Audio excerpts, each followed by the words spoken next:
নমস্কার, আপনারা দেখছেন বঙ্গবার্তা, সবার কাছে সবার কথা। আপনারা বিশেষ করে মালদা জেলার বিভিন্ন ব্লক থেকে আমার ভাইয়েরা যারা অন্য রাজ্যে পেটের টানে পরিবারকে রেখে ছুটে গেছেন, কেউ 5 বছর, কেউ 10 বছর, কেউ 20 বছর, কেউ 25 বছর ধরে অন্যান্য রাজ্যে কাজ করছেন। বিশেষ করে এই জেলার যে কটা ব্লক টাউন রয়েছে, আপনারা সবাই আজকে আমাদের এই সভায় এসে সশরীরে উপস্থিত হয়েছেন। আমি আপনাদের সকলকেই প্রথমেই নতুন বছরের শুভেচ্ছা, অভিনন্দন। এই বছরটা আপনাদের সকলের খুব ভালো কাটুক। প্রত্যেকটা দিন আপনাদের পরিবার পরিজন, বন্ধু বান্ধব, আপনাদের সাথে যারা রয়েছে সবার আগামী দিনগুলো আনন্দময় এবং সমৃদ্ধশালী হয়ে উঠুক। আমি সর্বশক্তিমান ঈশ্বর আল্লাহর কাছে এই প্রার্থনা করি। এবং আজকের সভাস্থল কানায় কানায় পূর্ণ, রাস্তায় অনেক লোক, আমরা হয়তো জায়গা দিতে পারিনি। গত বছর থেকে একের পর এক ঘটনা, বিশেষ করে যারা পরিযায়ী শ্রমিক রয়েছেন, যারা বাইরে কাজ করেন, তাদের উপর ধারাবাহিক অত্যাচার, অবহেলা, অপমান, বঞ্চনা, নিপীড়ন, শোষণের একাধিক ঘটনা আমরা দেখেছি এবং শুনেছি। আমাদের রাজ্যের মাননীয় মুখ্যমন্ত্রী মমতা বন্দ্যোপাধ্যায় এবং তার সরকার পরবর্তীকালে পোর্টাল খুলে আলাদা হেল্পলাইন চালু করে আপনাদের পাশে দাঁড়ানোর ব্যবস্থা থেকে শুরু করে সমস্ত আইনি সহায়তা আমাদের রাজ্য সরকার করেছে। এই মঞ্চে যে মানুষগুলো বসে রয়েছে, তারা নিজেদের অভিজ্ঞতার কথা আপনাদের সকলকে বলেছে। আপনাদের সকলকে বলেছে যে কেউ উড়িষ্যায় কাজ করত, কেউ মধ্যপ্রদেশে কাজ করত। বসুন বৌদি, বসুন বসুন, আমি আলাদা করে কথা বলবো। কি হয়েছে, কি হয়েছে, কি হয়েছে? আচ্ছা ছাড়ুন ছাড়ুন ছাড়ুন ছাড়ুন, কি হয়েছে বলুন। কে মেরে ফেলেছে? ঠিক আছে, আমি দেখে নেবো। বসুন বসুন, আপনি বসুন, ওনাকে একটু জল দাও। আমি দেখে নেবো, আমি দেখে নেবো, বসুন, ওনাকে একটু জল দিন। কেউ একটু জলের বোতল এনে জল দিন ওনাকে। আপনি কাঁদবেন না, শান্ত হন, আমি দেখবো। আমি পেয়েছি, আমি যা করার করব, দেখবো, চিন্তা করবেন না। জল দাও, আপনি জল খান।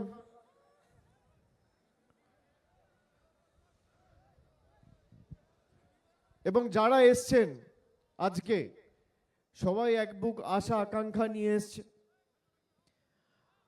আমাদের সভা শুরু করতে একটুখানি দেরি হয়েছে, একটু সময় লেগেছে, কেননা দূর দূরান্ত থেকে যেহেতু মানুষ এসছে এবং সকলেই তাদের যে সমস্যার কথা আমাদেরকে জানিয়েছে, আমরা শুনেছি। আমি প্রথমেই আপনাদের বলবো যে এই যে মালদা জেলা, এই মালদা জেলায় 2021 সালে প্রথমবার মালদা জেলার মানুষ একদম ধারাবাহিকভাবে, আচ্ছা ওরা তো সাংবাদিক, ওদের তো ওদের কাজটা করতে দিতে হবে। আমি তো ঘুরে ঘুরে বলছি, সবাই দেখতে পাবেন, চিন্তা করবেন না, আমি আসছি তো, আপনাকে দেখতে হবে না, আমি পৌঁছে যাব। আপনারা ব্যতিব্যস্ত হবেন না, আমাকে সবাই দেখতে পাবেন। 2021 সালে আপনারা প্রথমবার তৃণমূল কংগ্রেসকে বিপুলভাবে ভোট দিয়েই মালদা জেলায় 12টা আসনের মধ্যে 8টা আসন জিতিয়েছে। তারপরে এই যে 3 বছর 21 থেকে 24, এখানে আমাদেরকে অবহেলা, অপমান বা আমাদের অসম্মান করার দুঃসাহস কোনো বিজেপি নেতা বা কর্মী কোনো অন্য রাজ্যেও দেখায়নি। 2024 সালে একটা লোকসভা আসনে জিতলো বিজেপি আর একটা লোকসভা আসনে জিতলো কংগ্রেস। ওই মঞ্চে বসে আছে একটা ছেলে রয়েছে, ওর নাম হচ্ছে বিনয় বেশরা, গাজলে বাড়ি। এখানকার লোকসভা কেন্দ্রের সাংসদের নাম হচ্ছে খগেন মুর্মু, মানে গাজল বিধানসভা যে লোকসভার অন্তর্গত মালদা উত্তর, তার সাংসদের নাম খগেন মুর্মু। এবং যে ছেলেটার উপর অত্যাচার হয়েছে তার নাম বিনয় বেশরা। দুজনেই এসটি, কিন্তু যিনি এখানকার সাংসদ, একবার জিজ্ঞেস করুন তো গিয়ে একটা মানুষের খোঁজ নিয়েছে সে কেমন আছে, তার কোনো অসুবিধা হয়েছে কিনা, তার কোনো পরিবারে অসুবিধা রয়েছে কিনা, কেন তাকে মেরেছে। আচ্ছা, উড়িষ্যায় বা ছত্তিশগড়ে বা গুজরাটে কোন সরকার ক্ষমতায়? কোন সরকার ক্ষমতায়? বিজেপি। তাহলে বিজেপির সাংসদের কর্তব্য দায়িত্ব না যে একবার ফোন করে আমি জিজ্ঞেস করি যে আমার এলাকার অন্তর্গত গরিব, তপশিলি, আদিবাসী, জনজাতি মায়েদের, ভাইদের উপর যে ধারাবাহিক অত্যাচার হচ্ছে তার বিরুদ্ধে সোচ্চার হই, বা পার্লামেন্টে আমি লিখিতভাবে মন্ত্রীকে চিঠি দিই, বা লোকসভায় প্রশ্ন উত্তর পর্বে একটা প্রশ্ন তুলি? তা তো এরা করেনি। তার জায়গায় দিল্লির তল্পিবাহকতা করেছে। আজকে আমাদের যারা এখানে আছেন সবাইকে শপথ নিতে হবে যে যারা 10 কোটি বঙ্গবাসীকে, বিশেষ করে মালদার পরিযায়ী ভাইদের যারা অন্য রাজ্যে কর্মরত রয়েছেন, তাদেরকে যে বাংলাদেশি বলে দাগিয়ে দিয়ে, বাংলাদেশি বলে আমাদের ভাষা, আমাদের সংস্কৃতিকে অস্বীকার করে বাংলাদেশে পুশব্যাক করেছে। এই মঞ্চে একটা ছেলে আছে, জোর জবরদস্তি রাজস্থানের পুলিশ ধরে বাংলাদেশে পাঠিয়ে দিয়েছিল, আইনি মামলা লড়ে আমাদের সরকার, আমাদের দল ফেরত এনেছে। মানুষ যখনই বিপদে পড়েছে পাশে দাঁড়িয়েছে কে? মমতা বন্দ্যোপাধ্যায়ের সরকার, তৃণমূল কংগ্রেস। আগামী দিনও ব্যতিক্রম হবে না। আমি যে কথাগুলো বলছি মনোযোগ দিয়ে শুনুন। এই যে আজকে মালদা জেলায় আপনারা সকলে যে ভূমিকা 2021 সালে এই জেলার মানুষ পালন করেছিল, আমি মনে করি তৃতীয়বার আমাদের সরকার এবং মমতা বন্দ্যোপাধ্যায়কে মুখ্যমন্ত্রী করার ক্ষেত্রে দক্ষিণবঙ্গের 5-7টা জেলা ছাড়া যে কটা জেলা অগ্রণী ভূমিকা পালন করেছে তার মধ্যে মুর্শিদাবাদ এবং মালদা অন্যতম। মুর্শিদাবাদে 22টা আসনের মধ্যে 20টা, আর একদিকে মালদায় 12টা আসনের মধ্যে 8টা। বিজেপির অশ্বমেধের ঘোড়াকে একা মালদা আটকে দিয়েছিল, যেখানে অন্য রাজনৈতিক দল বিজেপির কাছে হারছে, আপনাদের সমর্থনের কাছে বিজেপি মাথা নত করতে বাধ্য হয়েছিল। গোহারা হেরে ভোকাট্টা হয়ে দিল্লির ট্রেন ধরে আর গুজরাটের ট্রেন ধরে ডবল ইঞ্জিন সরকারের বাবুরা সব ফেরত গেছিল, যারা ডেলি প্যাসেঞ্জারি করতে এসেছিল। আগামীর লড়াই আমাদের কাছে আরো গুরুত্বপূর্ণ। একদিকে আপনি জিজ্ঞেস করুন যে আপনারা যারা বাইরে কাজ করছেন, রাজ্য সরকার কর্মসাথী থেকে শুরু করে সমশ্রী পোর্টাল, যেখানে প্রায় 6.5 লাখ মতো রেজিস্ট্রেশন ইতিমধ্যে হয়েছে, পরিযায়ী ভাইদের জন্য এককালীন মাসে 5,000 টাকা, এবং যতদিন সে এখানে কোনো রকম কাজ বা চাকরি না পাবে প্রতি মাসে 5,000 টাকা আর্থিক ব্যবস্থা করার ঘোষণা করেছে, আর্থিক সহায়তার কথা ঘোষণা করেছে। অনেকে রেজিস্ট্রেশন করেছেন, অনেকে রেজিস্ট্রেশন করছেন। প্রায় 6 লক্ষ লোক সেখানে সরাসরি যোগাযোগ করেছে। আমি আজকে আপনাদের কাছে বলবো, আমি আমার লোকসভা কেন্দ্রে, ডায়মন্ড হারবার লোকসভা কেন্দ্র যার আমি সাংসদ, সেখানে আমি একটা হেল্পলাইন নাম্বার চালু করেছি, যে মানুষের কোনো অসুবিধা হলে আপনারা সরাসরি আমার সাথে যোগাযোগ করবেন, আমার যতটুকু সামর্থ্য রয়েছে আমি আপনাদের পাশে দাঁড়াবো। এবং প্রায় 2 বছর ধরে, 2.5 বছর ধরে সে হেল্পলাইন নাম্বার চলছে। আজও দিনে 10,000 ফোন আসে, এবং 100 জনকে দায়িত্ব দেওয়া রয়েছে তারা এই ফোনগুলো তোলে এবং যখন যেখানে যার যা সমস্যা আসে সঙ্গে সঙ্গে আমাকে হোয়াটসঅ্যাপে জানায়, আমি সেগুলো সমাধান করার চেষ্টা করি আমার যতটুকু সামর্থ্য রয়েছে। আমি এই ডায়মন্ড হারবার হেল্পলাইনের নাম্বার আজকে মালদা জেলার ভাইদের জন্য খুলে দিলাম। আপনারা সকলে আমার পরিবার যেমন ডায়মন্ড হারবার, মালদার প্রত্যেকটা বিধানসভাও আজ থেকে আমার বৃহত্তর পরিবার। আমি যে নাম্বারটা বলছি আপনারা এই নাম্বারটা নোট ডাউন করুন।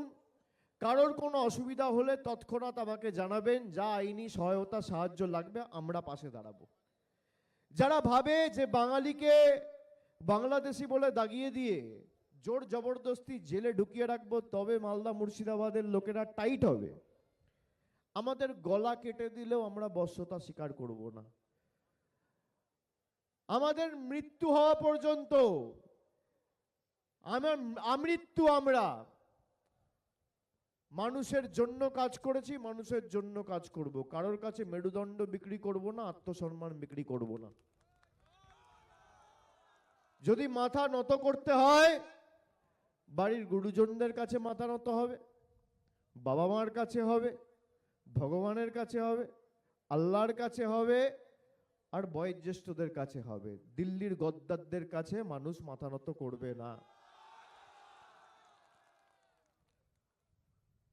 আজকে একের পর এক ঘটনা, এখনো পর্যন্ত গত 6 মাসে 1200টা ঘটনা এমন ঘটেছে যেখানে খালি শুধুমাত্র বাংলায় কথা বলেছে আর বাংলা বলেছে, মানে বাংলায় কথা বলেছে বা বাংলায় হয়তো কাছাকাছি কোনো ডকুমেন্ট ছিল, বাংলায় ভোটার লিস্ট পেয়েছে বা বাংলার কোনো ডকুমেন্ট পেয়েছে, কোনো নথিপত্র পেয়েছে। খালি এইটুকু অপরাধ এই লোকগুলোকে বাংলাদেশি বলে বাংলাদেশে পাঠিয়ে দেওয়া হয়েছে। আমি নাম্বার দেবো, যখন বলেছি নিশ্চয়ই দেবো, কিন্তু আপনি আমাকে বলুন বাংলার জনসংখ্যা কত? প্রায় 11 থেকে 12 কোটি। ভারতবর্ষের জনসংখ্যা কত? 140 কোটি। 10% মানুষ বাংলায় কথা বলে। যারা বাংলায় কথা বলে বলে বাংলার অস্তিত্বকে অস্বীকার করছে, আপনারা তাদের বিরুদ্ধে আগামী দিন গর্জে উঠে রায় দেবেন না? আপনারা দেখেছেন আজ থেকে 15 দিন আগে কলকাতার ব্রিগেড প্যারেড গ্রাউন্ডে একটা সংখ্যালঘু যুবক, সে একটা চিকেন প্যাটিস বিক্রি করে। সে চিকেন প্যাটিস বিক্রি করছে বলে তাকে বেধড়ক মারা হয়েছে। কোথায় মেরেছে? গীতা পাঠ অনুষ্ঠানে। কে মেরেছে? বিজেপির নেতারা। তার অপরাধ কি? সে চিকেন প্যাটিস বিক্রি করছে। 70টা এমএলএ নিয়ে বিজেপি যদি বাংলায় প্রধান বিরোধী দলের জায়গায় থেকে একটা গরিব ছেলেকে চিকেন প্যাটিস বিক্রি করছে বলে মারে, এরা যদি বাংলায় ক্ষমতায় থাকতো তাহলে কি করত? কি করত? শুধু আসতে দেওয়া হবে না বললে হবে না, যে কটা আবর্জনা পড়ে আছে একদম উঠিয়ে সাফ করে গঙ্গায় ফেলতে হবে, ঝেঁটিয়ে বিদায় করতে হবে।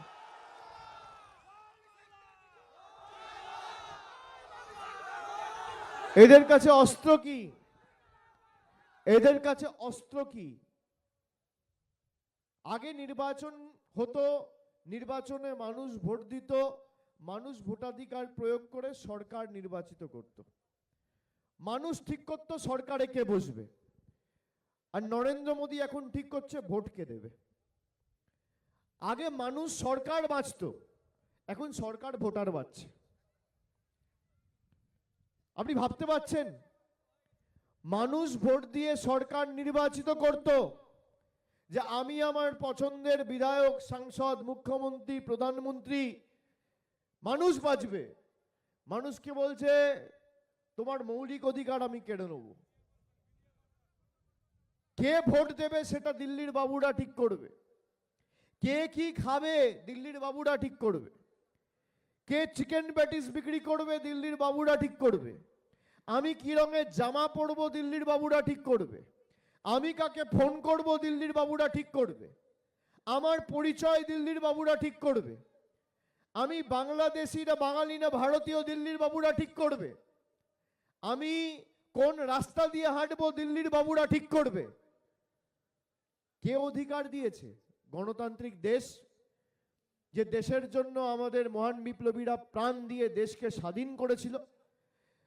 আজকে ৭৮ বছর পরে স্বাধীনতার মানুষকে লাইনে দাঁড়িয়ে নাগরিকত্বের প্রমাণ দিতে হবে।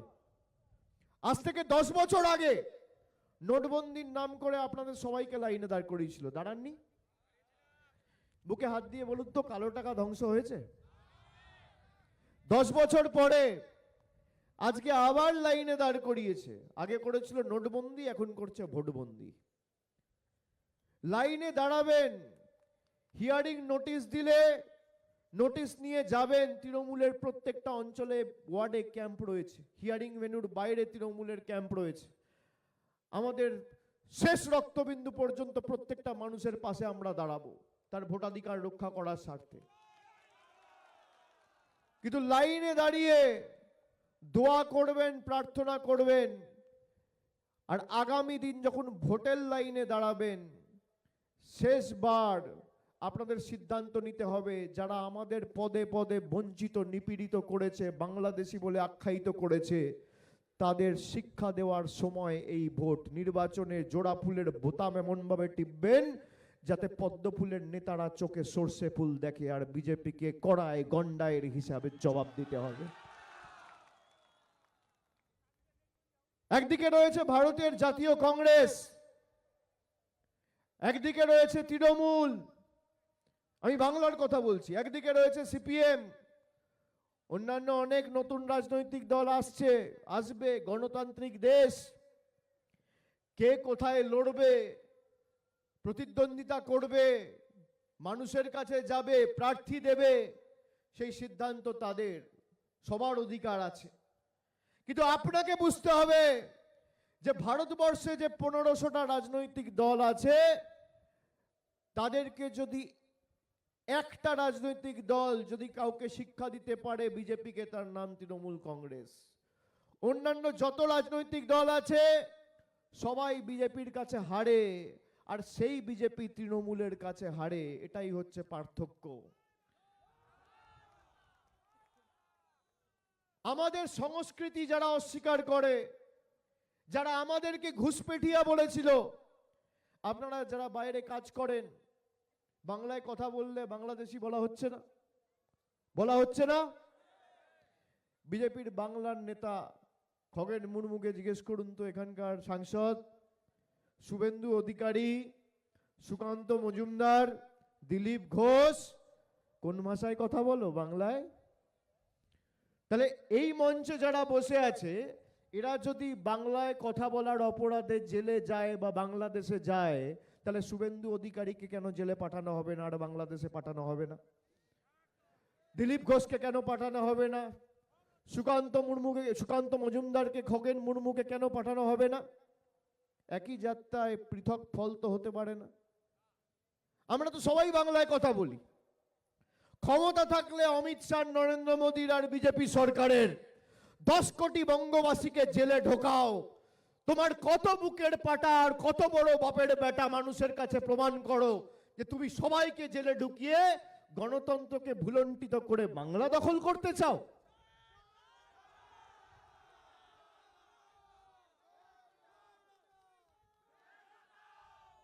জয় বাংলা, জয় বাংলা বললে বলছে বাংলাদেশের স্লোগান, বাংলাদেশি। আরে ভারতবর্ষের রাষ্ট্রপতি কলকাতায় নেতাজি ইন্ডোর স্টেডিয়ামে এসে জয় বাংলা বলেছে। কে বলেছে? দেশের রাষ্ট্রপতি। তাহলে তাদের তর্ক অনুযায়ী তো রাষ্ট্রপতিও বাংলাদেশি। বিজেপির তৎকালীন বিজেপির সর্বভারতীয় সভাপতি, সে এসে জয় বাংলা বলছে, তাহলে সে তো পাকিস্তানি বাংলাদেশি। জয় বাংলা বললে আমাদের পরিচয় অস্বীকার করা। আসামে কবিগুরু রবীন্দ্রনাথ ঠাকুরের আমার সোনার বাংলা একজন গিয়েছে বলে দেশদ্রোহিতার মামলা দেওয়া হয়েছে তার বিরুদ্ধে। আরে বাংলাদেশ স্বাধীন কবে হয়েছে? আমার সোনার বাংলা কবিগুরু রবীন্দ্রনাথ ঠাকুর কবে লিখেছিলেন? বঙ্গভঙ্গের ইতিহাস জানে? 1905-6 সাল আর একদিকে বাংলাদেশ স্বাধীন হয়েছে 1971, মানে 65 বছর পরে। আসামের মুখ্যমন্ত্রী বলছে যে বাংলায় কথা বলবে তাকে জেলে ঢুকিয়ে দাও। বিজেপির নেতারা বলছে বাংলা বলে কোনো ভাষা নেই, বাংলাদেশি ভাষা। আমরা মাছ খেলে প্রধানমন্ত্রী বাঙালিকে মোগল বলছে। মাছ খাওয়া নিয়ে ব্যঙ্গ বিদ্রুপ করেছিল আগের নির্বাচনে, দেখেছিলেন তো। ভারতবর্ষের মানুষের বিরুদ্ধে রায় দিয়েছিল, যারা 400 পারের স্লোগান দিচ্ছিল 240-এ বাস আটকে গেছে, পরের বার 100 পেরোবে না। কিন্তু এবারের নির্বাচন আপনাদের মাথায় রাখতে হবে, নির্বাচন যখনই ঘোষণা হোক, এক হচ্ছে যেভাবে মানুষকে কষ্ট দিয়েছে। প্রতি নির্বাচনে মানুষ ভোট দেয় জনপ্রতিনিধিকে নির্বাচিত করার জন্য, এবার ভোট দিতে হবে শিক্ষা দেওয়ার জন্য। ভোট টু ইলেক্ট না, vote two punish, vote two protest. 10 বছর আগে দৈনন্দিন জীবনের নিত্য প্রয়োজনীয় জিনিসের মূল্য বৃদ্ধি কোথায় ছিল, আজকে কোথায়? একটা পরিযায়ী শ্রমিকের জন্য বিজেপির কোন নেতা, সাংসদ পার্লামেন্টে একটা প্রশ্ন করেছে? কোন ডিবেটে অংশগ্রহণ করেছে? কোন কেন্দ্রীয় মন্ত্রীকে লিখেছে? কোন আইনি সাহায্য সহযোগিতা করেছে? কে করেছে? তৃণমূল কংগ্রেস। কালকে আমি দক্ষিণ দিনাজপুর গেছিলাম, দুজন লোক আপনাদের বলি, এই বিজেপির আসল চেহারা দেখুন। মহারাষ্ট্রে কাজ করত, ভিওয়ান্ডি বলে একটা জায়গা আছে বোম্বের কাছে, সেখানে এক ভদ্রলোকের নাম অসিত সরকার, আরেক ভদ্রলোকের নাম গৌতম বর্মন। গৌতম বর্মন আবার বিজেপির বুথের সভাপতি। সে বলছে খালি বাংলায় কথা বলেছি বলে আমাদের বিনা কারণে 7 মাস জেলে ঢুকিয়ে দিয়েছে। আমি বললাম তুমি তো বিজেপির বুথের সভাপতি। বলো দাদা আমার বউ গেল সুকান্ত মজুমদারকে অনুরোধ করলো, পাত্তাই দিল না। বলো জেলে ঢুকে গেছে, এখন বেরোবে দেখা যাবে, আমরা কিছু করতে পারবো না। এই বিজেপি যদি নিজের বুথ সভাপতিকে প্রোটেকশন না দিতে পারে, বাংলার মানুষকে প্রোটেকশন দেবে? বিজেপির বুথ সভাপতি বাড়িতে পৌঁছে দিচ্ছে তৃণমূল, মামলা লড়ে, মামলা জিতে, জেল থেকে বার করিয়ে বাংলায় ফিরিয়ে এনে। যারা হিন্দু মুসলমানের মধ্যে বিভাজন করেন, যারা হিন্দু মুসলমানের মধ্যে বিভাজন করেন, আপনি আমাকে বলুন তো, এই বিজেপির নেতারা উত্তর দিতে পারবে যে বাড়িতে যদি কোনো সমস্যা হয় রাত্রির 1টার সময়, কোনো একটা লোক কোনো রোগে আক্রান্ত হলো, কোনো ব্যাধিতে আক্রান্ত হলো, কারোর মাথা ফাটলো, পা ভাঙলো, হাত কাটলো, যদি রাত্রিবেলা 2টোর সময় অ্যাম্বুলেন্সটা ডাকতে হয়, জিজ্ঞেস করবেন ড্রাইভার হিন্দু না মুসলমান? পাড়ার দোকান থেকে মাছ কেনেন, মাংস কেনেন, জিজ্ঞেস করেন যে বিক্রেতা হিন্দু না মুসলমান? ঠাকুরের ফুল কেনেন, কেউ মাজারে দেন, কেউ মন্দিরে দেন, কেউ মন্দিরে দেন, কেউ মসজিদে যান, জিজ্ঞেস করেন যে বিক্রেতা হিন্দু না মুসলমান? যেই প্যান্ডেলে বড় বড় ভাষণবাজি করে বিজেপির নেতারা, মঞ্চটাকে বেঁধেছে, জিজ্ঞেস করে হিন্দু না মুসলমান? যে জামা কাপড়টা পরে আছে, কাপড়টাকে কেটেছে, জামাটাকে বানিয়েছে, দর্জির ধর্ম কি, হিন্দু না মুসলমান? জিজ্ঞেস করেন। যে থালায় ভাত খাচ্ছেন, সেই ভাতটা, ধানটাকে ফলিয়েছে, সেই কৃষকের ধর্ম কি, হিন্দু না মুসলমান? জিজ্ঞেস করেন। আর আমাদের মধ্যে এরা বিভাজন তৈরি করে, আমাদের বাংলাদেশি বলে আখ্যায়িত করেছে, আমাদের বঞ্চিত করেছে। এখানে আজকে আমার যদ্দূর চোখ যাচ্ছে তদ্দূর লোক। আপনারা সবাই তো রেজিস্ট্রেশন করেছেন, করেছেন তো? করেছেন? হাত তুলে বলুন। করেছেন? সবার তথ্য আমার কাছে আছে। আমি আগামী 2 মাসের মধ্যে ইন্ডিভিজুয়ালি আপনাদের কাছে পৌঁছাবো, মানে কথা বলবো আমার তরফ থেকে, অফিসের তরফ থেকে কেউ না কেউ আপনাদের ফোন করবে, যারা আজকে সবাই এসছেন। আপনাদের আরো কিছু তথ্য আমার দরকার, আমি সেই তথ্যগুলো আগামী 3 মাসের মধ্যে কালেক্ট করব। কালেক্ট করে আপনাদের এতটুকু বলতে পারি, দেখুন আমি মিথ্যে কথা বলি না, যেটা বলি ভেবে বলি, আর যেটা বলি সেটা করি। এক কথার ছেলে, যা বলি কথা রাখি, কথা দিয়ে পেছোই না। আমি চেষ্টা করব যে আপনারা যারা এসছেন, কয়েকটা মাস একটু কষ্ট সহ্য করতে হবে, কিন্তু কাউকে আমি আর ফেরত যেতে দেবো না, আপনাদের ব্যবস্থা আমরা এখানেই করব, এতটুকু দায়িত্ব নিয়ে বলতে পারি। এই মাটিতে জন্মেছেন, এই মাটিতেই বড় হয়েছেন, এই মাটিতেই থাকবেন, এই মাটিতেই খাবেন, এই মাটিতেই থাকবেন, এই মাটিতেই শোবেন, এই মাটিতেই পরিবারের পাশে দাঁড়াবেন। আর এদেরকে যা শিক্ষা দেওয়া, যারা গুজরাটে, রাজস্থানে, ছত্তিশগড়ে, দিল্লিতে ক্ষমতা দখল করে বাঙালির উপর অত্যাচার করেছে, কেন্দ্র সরকার তো বদলাবে, আজ নয় কাল। ভারতীয় জনতা পার্টি থাকবে না, দেশের সংবিধান থাকবে। তখন যারা আপনাদের ধরে ধরে বাংলাদেশি বলে জেলে ঢুকিয়েছে, মাথা নত করে তাদেরকে ক্ষমা চাওয়াবো, তাদের বিরুদ্ধে ব্যবস্থা তৃণমূল কংগ্রেস নেবে, আজ নয় কাল, ছেড়ে কথা বলবে না। এবং এটা তো শুধু বিজেপি শাসিত রাজ্যে নয়, এই যে এখানে তেলেঙ্গানা থেকে যে ভদ্রলোক এসছে গতকাল, তাকে ছাড়িয়ে আজকে ফ্লাইটে করে নিয়ে আসা হয়েছে, অন্তু মাঝি। ওখানে কর্ণাটকার যে ছেলেটা রয়েছে, যার 3বার স্ট্রোক হয়েছিল, কর্ণাটকায় কার সরকার? তেলেঙ্গানায় কার সরকার? তেলেঙ্গানায় কার সরকার? কংগ্রেস। আমি ধরলাম গুজরাটে বিজেপির সরকার, রাজস্থানে বিজেপির সরকার, ছত্তিশগড়ে বিজেপির সরকার, দিল্লিতে বিজেপির সরকার, মধ্যপ্রদেশে বিজেপির সরকার, মহারাষ্ট্রে বিজেপির সরকার, কর্ণাটকায় সরকার কার? কংগ্রেসের। মালদার দক্ষিণ লোকসভা সাংসদের নাম কি? কোন দলের? কটা মানুষের পাশে দাঁড়িয়েছে?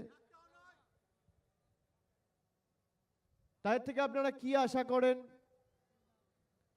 কি আশা করেন? ঈশা খান চৌধুরী পারে না যে লোক তেলেঙ্গানা বা কর্ণাটকার মুখ্যমন্ত্রী বা কোনো মন্ত্রী বা মুখ্যমন্ত্রীর দপ্তরে একটা ফোন করে বলি যে আমি এখানকার সাংসদ, আমাদের জেলার লোকেদের তোমাদের লোকেরা টর্চার করছে, বাঙালিকে বাংলাদেশি বলে দাগিয়ে দিয়ে বাংলাদেশে পাঠানো হচ্ছে, এই লোকগুলোকে ফিরিয়ে আনার ব্যবস্থা করতে পারে না? একটা তো ফোন করতে হবে। আরে হোক না হোক পরের কথা, ফোনটা তো করতে হবে। সেই ফোন কি করেছে? করেনি তো। পাশে দাঁড়িয়েছে তৃণমূল। আর এখন মালদা মুর্শিদাবাদের মানুষকে যারা বোকা ভাবে, আমি মনে করি তারা পৃথিবীর সব থেকে বোকা। যারা মানুষকে বোকা ভাবে তাদের থেকে বোকা কেউ নেই। ভাবছে একে ওকে দুটো লোককে দাঁড় করিয়ে ভুল বুঝিয়ে এই করে তাই করে মন্দির মসজিদের রাজনীতি করে আমরা বিভাজন তৈরি করব। গলা কেটে দিলেও মানুষ ইউনাইটেড, মানুষ সিদ্ধান্ত নিয়ে নিয়েছে। এই যে এত লোক আজকে এসছে, কেউ তো যায়নি, আমার তো ঢুকতে দেরি হয়েছে, আমি কলকাতায় ফিরবো, আমার আরও কর্মসূচি রয়েছে। এই যারা ঘন্টার পর ঘন্টা বসে রয়েছে, তারা বক্তৃতা শুনতে আসে না, তারা সিদ্ধান্ত নিয়ে আসে যে বিজেপিকে উপড়ে ফেলবো। তারা সিদ্ধান্ত নিয়ে আসে যে আরো বড় ম্যান্ডেট মমতা বন্দ্যোপাধ্যায় এবং তৃণমূল কংগ্রেসকে দেবো, মামাটি মানুষকে দেবো। আমাদের সরকার যে প্রকল্পগুলো চালু করেছে, এই প্রকল্পগুলো বন্ধ করার জন্য উঠে পড়ে লেগেছে বিজেপি। আজকে গরিব মানুষ যাতে বাড়ি না পায়, বাড়ির টাকা বন্ধ। জিজ্ঞেস করুন তো কংগ্রেসের নেতাদের, একটা চিঠি লিখে প্রতিবাদ করেছে? জলের টাকা বন্ধ, একটা চিঠি লিখে প্রতিবাদ করেছে? 100 দিনের গরিব মানুষের 2,64,00,000 জব কার্ড হোল্ডার, বাংলা একমাত্র রাজ্য যার 100 দিনের টাকা বন্ধ করে দিয়েছে, একটা চিঠি লিখেছে কংগ্রেসের কোনো নেতা প্রতিনিধি? বাংলার আজকের দিনে দাঁড়িয়ে বকেয়া পাওনা হচ্ছে 2 লক্ষ কোটি টাকা। কত টাকা? 2 লক্ষ কোটি। আপনি জানেন আমাদের সরকারের সাথে অন্য সরকারের তফাৎ কি? 2011-এ আমরা ক্ষমতায় আসার পর মানুষের উপর 10 পয়সার কোনো বাড়তি কর বা বোঝা চাপাইনি। একটা সরকার যদি চায় রাতারাতি খালি একটা বিজ্ঞপ্তি জারি করে, একটা নোটিফিকেশন জারি করে হাজার হাজার কোটি টাকা মানুষের থেকে তুলে নিতে পারে যে কোনো সরকার, এই ক্ষমতা রয়েছে সরকারের। কিন্তু আমাদের রাজ্য সরকার গত 11 বছরে একটা বিজ্ঞপ্তি জারি করেনি যার মাধ্যমে সাধারণ মানুষের উপর 10 পয়সার বাড়তি বোঝার করের দায় পড়বে। তাও আমরা মানুষকে কাজের মাধ্যমে সমৃদ্ধ করার চেষ্টা করেছি। আমাদের সরকার প্রতি বছর 27,000 কোটি টাকা খরচা করে লক্ষ্মীর ভাণ্ডার দেয়। 27,000 কোটি। এর মধ্যে মোদী সরকারের অবদান কি জানেন? শূন্য। শূন্য। কংগ্রেস তো দুটো জায়গায় আছে, রাজ্যে যারা আছে সবাইকে, যত মহিলা আছে সবাইকে লক্ষ্মীর ভাণ্ডার দিয়ে দেখাক। তো বিজেপি কোনো জায়গায় করে দেখাক। বিজেপির নেতারা বলছে যারা লক্ষ্মীর ভাণ্ডার পায় সেই স্বামীগুলোকে বলবো বউদেরকে বন্দি করে রাখো যাতে ভোট দিতে না পারে। আরে বন্দি তো তোমাদের মানুষ করবে, তাদেরকে বন্দি করতে হবে, রাইট? আর ভোটাধিকার প্রয়োগ করে গণতান্ত্রিকভাবে বন্দি করতে হবে। এমনভাবে বন্দি করব যে হাতের শিকল আর সারা জীবন খুলবে না, চাবিটাই খুঁজে পাবে না। মানুষ যদি বন্দি করে সে কঠিন বন্দি, আর কেউ খুলতে পারবে না। আমার আপনাদের কাছে অনুরোধ থাকবে যে আপনারা যাদেরকে চেনেন জানেন, প্রথমত এই এসআইআর এর মাধ্যমে পরিযায়ী শ্রমিকদের নাম কেটে দেওয়ার একটা ষড়যন্ত্র বিজেপি করেছে। বিহারে যারা পরিযায়ী শ্রমিক রয়েছে তাদেরকে হিয়ারিং এ ডাকা হয়নি, বাংলায় ডেকে পাঠানো হচ্ছে। কেন? বাঙালি বলে। সবাইকে কিন্তু সুনিশ্চিত করতে হবে যে আমার নাম যেন ভোটার তালিকায় থাকে। আর যদি ভোটার তালিকা থেকে কোনো মতে বাদ যায় তাহলে ফর্ম 6 ফিল আপ করবেন। তৃণমূল কংগ্রেসের ক্যাম্প রয়েছে, আমাদের কর্মীরা সাহায্য সহযোগিতা করবে। এবার ধরুন আপনার নাম এলো, একটা হিয়ারিং নোটিশ পাঠালো, কোনো একটা ডকুমেন্টেশনের সমস্যা রয়েছে, বিএসকে গুনোতে যাবেন, মে আই হেল্প ইউ এর ক্যাম্প মমতা ব্যানার্জি সরকার করেছে। আপনি আপনার নথিপত্র জমা দিয়ে ডকুমেন্টেশন কালেক্ট করে হিয়ারিং এ অফিসারকে জমা দেবেন এই আরোর কাছে। নাম কারোর বাদ দিতে দেবো না। আজকে প্রায় 65টা লোক আত্মঘাতী হয়েছে, সুইসাইড করে মারা গেছে আতঙ্কে, ভয়ে যে আমাদের হয়তো জোর জবরদস্তি গায়ের ধাক্কা দিয়ে বাংলাদেশে পাঠিয়ে দেবে। আরে আমরা আছি তো, মরে গেছি নাকি? আমাদের সরকার রয়েছে তো, ভয় কিসের আপনাদের? 10 বছর ধরে বিজেপি চেষ্টা করেছে, একটা মানুষকে ভাতে মারতে পেরেছে? তাহলে আপনারা এলাকায় বলবেন না সরকারের প্রতিনিধি আর সৈনিক হিসেবে যে আতঙ্কে কেউ ভুগবেন না, ভয় কেউ পাবেন না? ভোটাধিকার সবাই দেবে। কেউ 40 বছর, কেউ 50 বছর, কেউ 60 বছর ধরে এই মাটিতে রয়েছেন, তারপর 70 বছর পরে আপনাকে নতুন করে নাগরিকত্বের প্রমাণ দিতে হবে? বিজেপির নেতারা পারবে নিজের বাবার বার্থ সার্টিফিকেট নিয়ে আসতে? পারবে? এনআরসি করে আমাদের ভয় দেখিয়েছিল। আপনি বলুন সিএএ পাস করেছে কবে? 2019। পেরেছে আপনাদের কাউকে হেনস্থা করতে? কেন? ভারতবর্ষের স্বরাষ্ট্রমন্ত্রীর নাম যদি অমিত শাহ হয়, বাংলার স্বরাষ্ট্রমন্ত্রীর নাম মমতা বন্দ্যোপাধ্যায়। পারবে না, আমরা রয়েছি তো। কেন আপনারা চিন্তা করছেন? আর অন্যান্য রাজনৈতিক দলরা ডিল করে নিয়েছে বিজেপির সাথে। কিভাবে কি ডিল করেছে সামনের দিন আপনারা বুঝতে পারবেন। এগুলো আপনারা জানেন, আমাকে নতুন করে বলতে হবে না। যে 2019 সালে বিজেপির ক্যান্ডিডেট ছিল সে বাবরি মসজিদ করছে। 2019 সালে বিজেপিতে যোগদান করে বিজেপির ক্যান্ডিডেট হয়েছিল,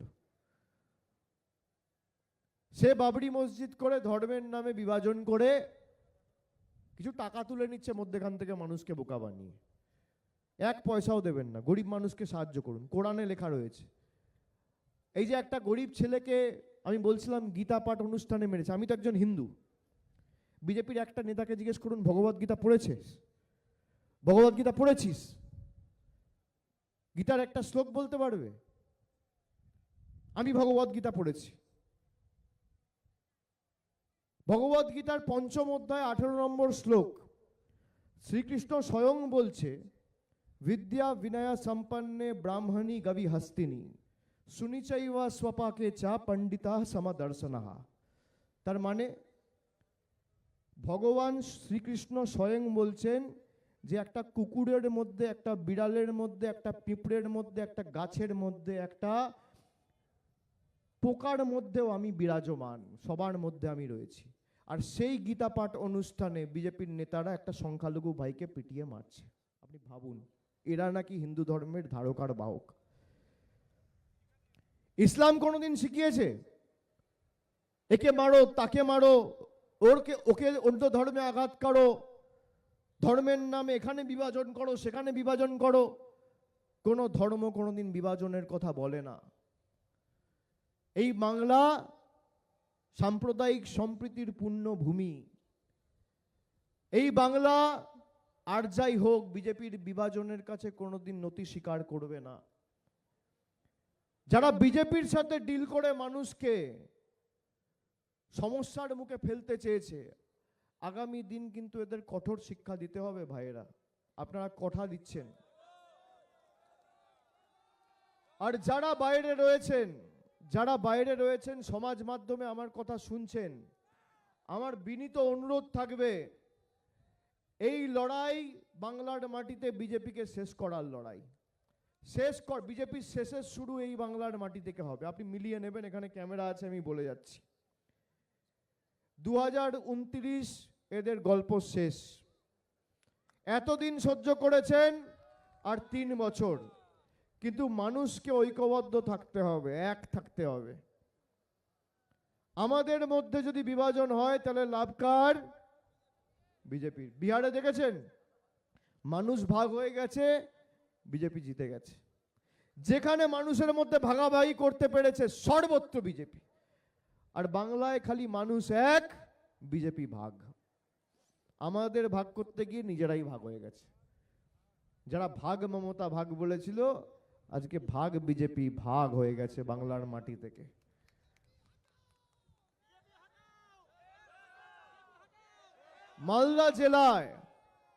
মালদা জেলার মানুষকে সিদ্ধান্ত নিতে হবে যে 21 থেকে 24 তৃণমূলকে একতরফা একচেটিয়া সমর্থন করেছিলাম। ভারতীয় জনতা পার্টির কোন নেতা কিছু করতে পারেনি। আর একদিকে বিজেপি জিতেছে, আর একদিকে কংগ্রেস জিতেছে। 24 থেকে 26 দেখুন কিভাবে হয়রানি করছে এদের ডিল। আপনি দেখুন, খালি বাংলা নয়, যেখানে কংগ্রেস রয়েছে সেখানেও তো মানুষকে সমস্যার মুখে পড়তে হচ্ছে। কংগ্রেসের কোন নেতা এদের পাশে গিয়ে দাঁড়িয়েছে? লোকসভা রাজ্যসভা একটা প্রশ্ন করেছে?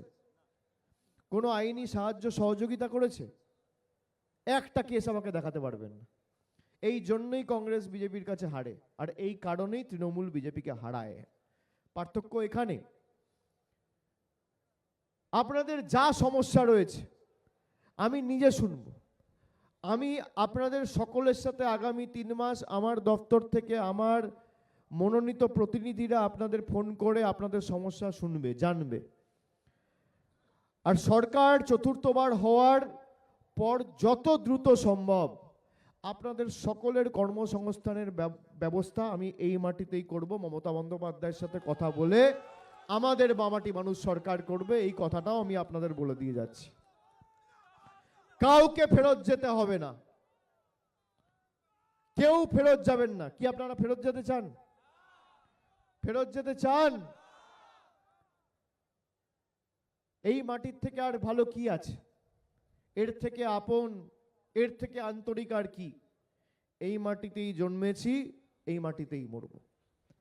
আর আমি তো কথা দিয়ে গেলাম, আমার বৃহত্তর পরিবার আপনারা সকলে, আপনাদের সকলকে এক থাকতে হবে। আপনি দেখুন, যেখানে ভাগ হয়েছে বিজেপির লাভ হয়েছে। আপনাকে একটা ছোট্ট উদাহরণ দিই, আপনি শুনুন। তৃণমূল কংগ্রেস 2021-এ জেতার পরে বিভিন্ন রাজ্যে বিধানসভা নির্বাচন লড়ার জন্য গেছিল। তার মধ্যে একটা রাজ্য হচ্ছে মেঘালয়, যেখানে এই মুহূর্তে আমরা প্রধান বিরোধী দল হিসেবে স্বীকৃতি পেয়েছি এবং আমাদের প্রতিনিধিরা লড়াই করছে। মেঘালয়ে 5টা বিধায়ক জিতেছিল কংগ্রেস, 5 জন বিধায়ক জিতেছিল তৃণমূল। কংগ্রেসের 5 জন বিধায়কের মধ্যে সবকটা চলে গেছে এনডিএতে, বিজেপিতে। আর তৃণমূলের যে 5 জন বিধায়ক ছিল, হাজার চেষ্টা করেও বিজেপি আজ অব্দি ভাঙতে পারেনি। আপনি দেখুন, ভারতবর্ষে কোনোদিন দেখেছেন বিজেপি ভেঙে অন্য দলে গেছে? দেখেছেন? একমাত্র হয় বাংলায়। আর অন্যান্য দেখুন সরকার পাল্টে দিচ্ছে, এমএলএ কিনে নিচ্ছে, কেনা বেচা করে সরকার বদলে দিচ্ছে। আর বাংলায় উল্টো গল্প, তৃণমূল বিজেপিকে ভেঙে দিচ্ছে। তৃণমূলের শক্তি আপনারা। মোরা একই বৃন্তের দুটি কুসুম, হিন্দু মুসলমান, একটি তার নয়নমণি আর একটি তার প্রাণ। এই তো তৃণমূল। সাম্প্রদায়িক সম্প্রীতি, নানা ভাষা, নানা মত, নানা পরিধান, বিবিধের মাঝে দেখো মিলন মহান। তৃণমূল পার্টিটাকে আমরা কি বলি? TMC. T for temple, M for mosque, C for church. T দিয়ে টেম্পল, এম দিয়ে মস্ক আর সি দিয়ে চার্চ। এটা কাকতালীয় নয়, এটাই বিধির বিধান, এটাই সাম্প্রদায়িক সম্প্রীতির বার্তা, এটাই সর্বশক্তিমানের আশীর্বাদের নিদর্শন। তাই আর যাই হোক, আমাদের সকলকে এক থাকতে হবে। এবং এই প্রত্যেকটা কেস, আমি আপনাদের কথা দিচ্ছি, আগামী পার্লামেন্ট সেশনে শুধুমাত্র এই রাজ্যের মুখ্যমন্ত্রীগুলো নয়, যে পুলিশ এদের বিরুদ্ধে অত্যাচার করে জোর জবরদস্তি গায়ের জোরে এদেরকে বাংলাদেশে ঢুকিয়েছে, আমরা আইনি ব্যবস্থাও নেব এবং প্রত্যেকটা কেস ইন্ডিভিজুয়ালি আমরা পার্লামেন্টে তুলব। এক ছটাক জমি এই বিজেপিকে ছাড়া হবে না, এক ছটাক জমি। আপনারা সবাই এসছেন, আপনাদের সকলের আমরা একটু দুপুরের খাওয়ার ব্যবস্থা করেছি, আপনারা খেয়ে যাবেন। আমি আবার এখানে আসব। মালদা এবার ৮-৪ করলে হবে না, ১২-০ করতে হবে তৃণমূলের পক্ষে। আর বিজয় মিছিল যখন করবেন আমায় ডাকবেন তো? যখন করবেন আমায় ডাকবেন তো? আর যেহেতু আজকে অনেক লোক আসতে চেয়েছিল, আমরা সুযোগ করে দিতে পারিনি, আমি আপনাদের কথা দিয়ে যাচ্ছি, আমি ফেব্রুয়ারি মাসের প্রথম সপ্তাহে অর্থাৎ ১ মাসের মধ্যে আবার এই মালদার মাটিতে এসে ৫০,০০০ লোকের জনসমাবেশ করব। প্রধানমন্ত্রী আসছে আগামী ১৭ তারিখ, আমি শুনেছি একই মাঠে মিটিং হবে, একই মাঠে। তৃণমূলের ট্রেলারটা সেদিনকে দেখাবো, আর পুরো সিনেমাটা ২৬-এ আমরা দেখিয়ে দেবো এই বিজেপিকে। চলবে না অন্যায়, টিকবে না ফন্দি, জনগণের আদালতে হতে হবে বন্দী। ভারতীয় জনতা পার্টির জল্লাদরা তৈরি থাকো। মানুষের শক্তির আগে কারোর শক্তি টিকে না। মানুষ চেয়েছে বলে আজকে কেউ প্রধানমন্ত্রী হয়েছেন, কেউ সাংসদ হয়েছেন। এদের ঔদ্ধত্য, দম্ভ, অহংকার ভেঙে চূর্ণ বিচূর্ণ করতে হবে। যারা মানুষের পাশে দাঁড়ায়নি, বিজেপির তো ৪টে বিধায়ক আছে, কবার গেছেন এলাকায়, কবার খোঁজ নিয়েছেন, কটা নতুন প্রকল্প নিয়ে এসছেন, ক পয়সা কেন্দ্রের সাহায্য পেয়েছেন, রিপোর্ট কার্ড কই? খালি ধর্মে ধর্মে উস্কানি, খালি ধর্মে ধর্মে উস্কানি। হিন্দু মুসলমান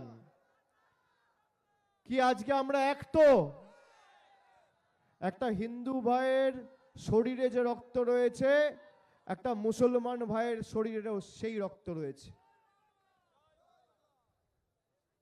আমাদের মধ্যে কোনো বিভেদ নেই। এই বাংলা সেই বাংলা যেখানে একজন সংখ্যালঘু ভাই তার বাবার হাত ধরে দুর্গাপুজোর মণ্ডপে গিয়ে প্রতিমা পরিদর্শন করে, ঠাকুর দেখে, আবার একজন হিন্দু ভাই তার পরিবার পরিজনদের নিয়ে ঈদে তার পরিবারের ঘনিষ্ঠ সংখ্যালঘু ভাইদের বাড়িতে গিয়ে ঈদের বিরিয়ানি খায়। আমরা যে উৎসাহ উদ্দীপনা নিয়ে দুর্গাপুজো করি, একই উৎসাহ উদ্দীপনা নিয়ে রমজান, পবিত্র ঈদ আর বড়দিন পালন করি। এটাই আমাদের শক্তি। আর ঘাসফুল সেই শক্তির প্রতিনিধি এবং প্রতিভূ। আপনাদের তাড়াতাড়ি যদি দু একটা কারোর কোনো প্রশ্ন থাকে আমি নেব। তারপর আপনাদের সকলের সাথে আমার ফেব্রুয়ারি মাসের প্রথম সপ্তাহে আবার দেখা হবে। সেদিনকে বাকি খেলাটা হবে। কি খেলা হবে? হবে? এবার খেলা হবে না, এবার পদ্মফুল উপড়ে ফেলা হবে। পদ্মফুল উপড়ে ফেলা হবে। যারা বাংলাকে অপমান করে বাংলাকে বাংলাদেশি বলে দাগিয়েছো, তাদেরকে উৎখাত করা হবে। দেখতে থাকুন বঙ্গবার্তা, সবার কাছে সবার কথা।